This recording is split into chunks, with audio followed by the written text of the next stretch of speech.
นี่มาเบิ่งพี่น้องการเห็นงานอยู่ประเทศลาวนี่นักหรือบ่นักนักหรือบ่นักน้อยหนึ่ง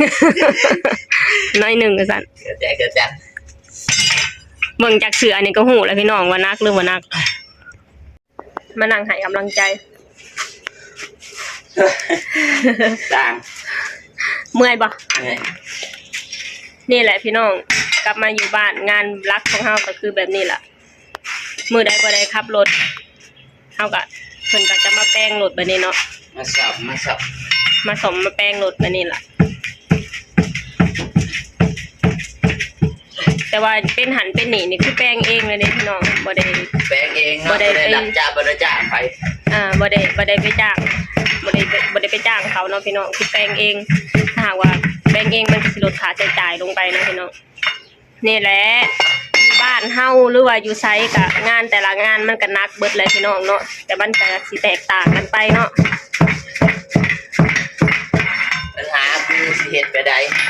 เพื่อบ่ได้เสียเงินจ้างเขาพี่น้องเอ้ยอยู่ประเทศไทยเฮาเก็บเงินทุกเม็ดทุกโอกาสที่ได้เงินมาพี่เฮาก็คือเก่าเฮาก็เฮ็ดคือเก่าเนาะพี่น้องอันใดที่มีโอกาสอันใดที่เฮ็ดให้เฮาได้เงินเฮาก็เฮ็ดไปเบิดทุกอย่างแนวใดที่ให้ซอยให้ลดค่าใช้จ่ายในครอบครัวเฮาก็ต้องเฮ็ดไปเนาะพี่น้องถ้าหากว่าเอารถไปแป้งนำเขาเจ้าก็จะเสียเงินหลายแต่หากว่าแป้งเองก็เพิ่นก็สิให้เงินเนาะพี่น้องเนาะให้ก็บ่หลายปานใดก็พอได้จุนเจือกับครอบครัวพอได้เพิ่มกับเงินเดือนไปนำแน่เนาะพี่น้องออกแล้วพี่น้องอันนี้แหละมันดีดใส่ปากคนเลยบ่เป็นดีด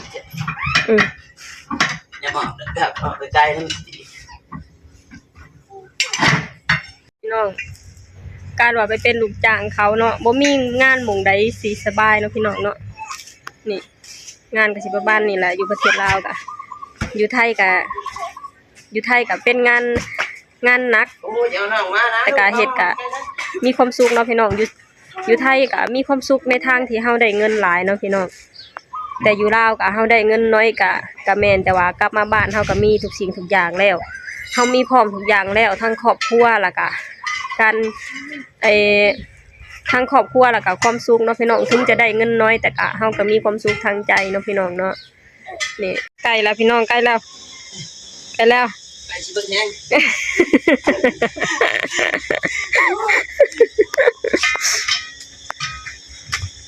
มาเอายางในจากตีนเก่าเนาะพี่น้องตัวน่ะหมุนหมดเลยเพราะว่าเมื่อวานนี้พากันบดมาเนาะตีนรถเพิ่นหัวเพิ่นบดมาคือจิกไปจิกกับยางจะกลัวไปจริงไปแบบนี้แหละพี่น้อง คันหาอยู่หากินอยู่บ้านเฮาก็สิประมาณนี้ละชีวิตของบ่ดอน ส่วนมากนะเพิ่นจะใช้ชีวิตอยู่ทางนี้มากกว่าเด้คะแนนว่าอยู่บ้านเฮาอยู่เฮือนเจ้าของน่ะตื่นเช้ามาแล้วก็ออกจากบ้านค่ำมาแล้วจังได้เห็นหน้ากันเนาะถามว่ามันต่างกันกับอยู่ไปหาเงินอยู่อันกรุงเทพบ่การนั้นใช้ชีวิตนี่ก็มันก็แทบสิบ่ต่างกันเนาะเห็นหน้ากันแต่ตอนตื่นเช้าแล้วก็เห็นหน้ากันแต่เห็นหน้ากันแต่ตอนตื่นเช้าแล้วก็ค่ำมาจังเห็นหน้ากันเนาะพี่น้องแต่ก็เฮาก็ต้องเฮ็ดไปเนาะเพื่อความอยู่รอดในการกลับมาอยู่บ้านของเฮาเนาะถึงเฮาบ่ได้เห็นหน้ากันเบิดมื้อแต่ว่าตื่นเช้ามากับตอนตื่นเช้ามาบ่แม่นค่ำมาเฮาจังได้เห็นหน้ากันก็ยังดีกว่าไปทำงานหม่องไกลยวนห่างไกลห่างไกลแล้วปีหนึ่งจังเห็นหน้ากันเนาะพี่น้องเป็นปีแต่ก็เฮ็ดอยู่แบบนี้ก็มีความสุขอยู่บ่เจ้าก็ตอนนี้เริ่มทุกข์แบบนี้แหละพี่น้องเอ้ยชีวิตมนุษย์เฮาเนาะนั่นได้เฮาก็ต้องสู้เพื่อครอบเพื่อครัวเนาะอันนี้มันเฮาก็หาไปนี่ล่ะพอได้เงินได้เงินได้ใช้ได้จ่ายพอบ่ได้จกเงินเก่าเนาะพี่น้องเฮ็ดหยังมานี่เฮ็ดหยังเ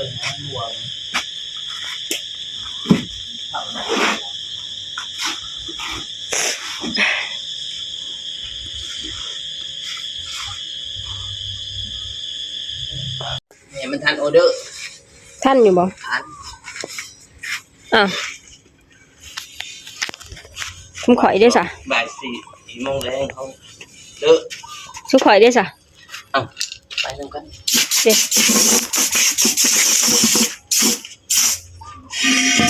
ไปนะมันนี่พี่น้องตายแล้ว อืม ตอนนี้ก็เอาใส่เขาเรียบร้อยแล้วเนาะแต่พูดจักว่าที่ได้ปันใดเนาะเพราะว่าผ่าพันคอกับของเก่าที่เอาเข่ากับเป็นนี่เลยพี่น้องเลยเบิ่งนะเด้อมาเป็นได้เปิดอื่นเปิด เบิ่งเอาเด้อว่าบ่โดนสิใส่รอดหรือบ่รอด มันยังบ่เข้าหรอกพี่น้องเฮ็ดจังได๋บัดนี้ เบิ่งครับยังวะก่อน บ่วันบ่เข้าบ่วันมันอยู่ผิดที่ผิดทางบ่ยันออกอีกแล้ว ไม่ได้ขับง่ายเด้อคือรถถีบเด้อ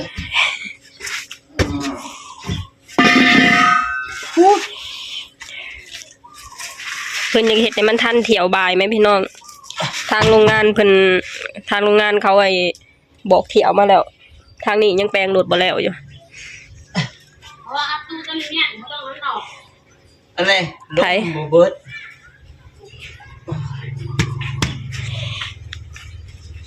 เพิ่นว่าสิได้เงินเพิ่นว่าเขาให้เที่ยวมาเที่ยวหนึงนี่ได้เที่ยวละ3 ล้านแม่พี่น้อง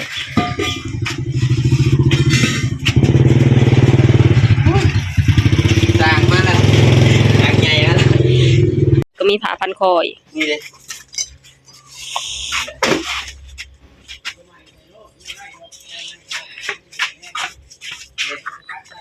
ผ้าพันคอติโอ้ ตัวใหม่ ใส่นี่มีผ้าพันคออีกต่างหาก แมนใส่เอาใส่ลืมใส่แป้ง อืม มันชิได้หอม อืม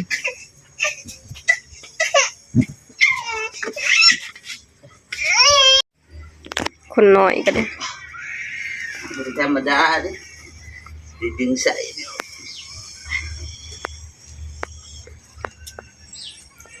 ดี โอ้ยหมดแล้วดิ หึ หลายก็ถึงแต่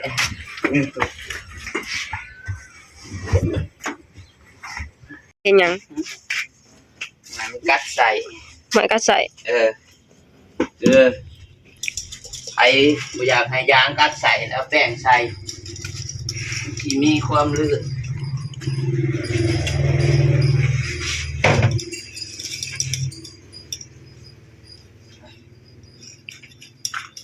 ถ้ายางกัดใส่แล้วแป้งใส่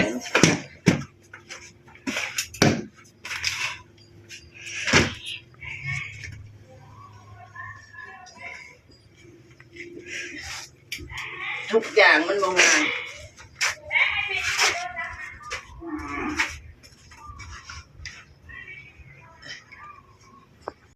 นี่เขาเอิ้นผ้าพันคอ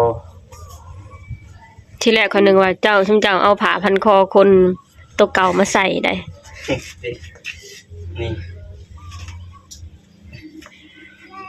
ประเทศลาวเอิ้นผ้าพันคอ อยู่นี่ประเทศลาวอยู่ประเทศลาวเอิ้นว่าผ้าพันคอบ่อยู่ประเทศไทยเอิ้นว่าผ้าหยังพี่น้องเขาเอิ้นว่าอีหยังอันนี้ ที่ไทยอยู่ห้องแต่ว่าเสร็จแล้วเอิ้นผ้าพันคอลูก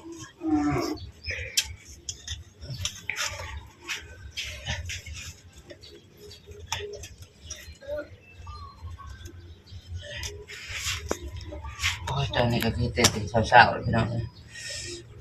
ที่ว่าจักชั่วโมงแล้วแม่ เจ้าละ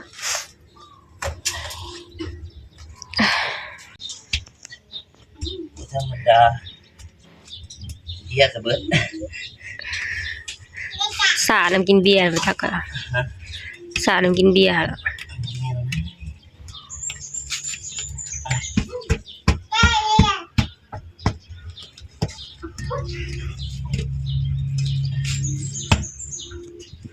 โอ้โหพอดีกันบ่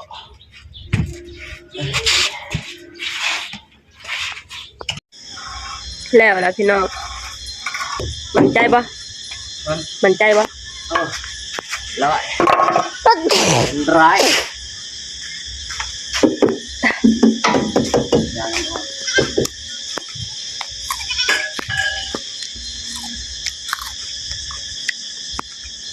แล้วพี่น้องเอ้ย3 ชั่วโมงเต็มๆมากว่าสิแล้วมื้อนี้สตุกก็จะขอจบคลิปลงเท่านี้ก่อนเด้อฝากให้พี่น้องช่วยกดไลค์กดแชร์กดติดตามให้ช่องบาดอนชาแนลแน่เด้อสบายดีสวัสดีค่ะ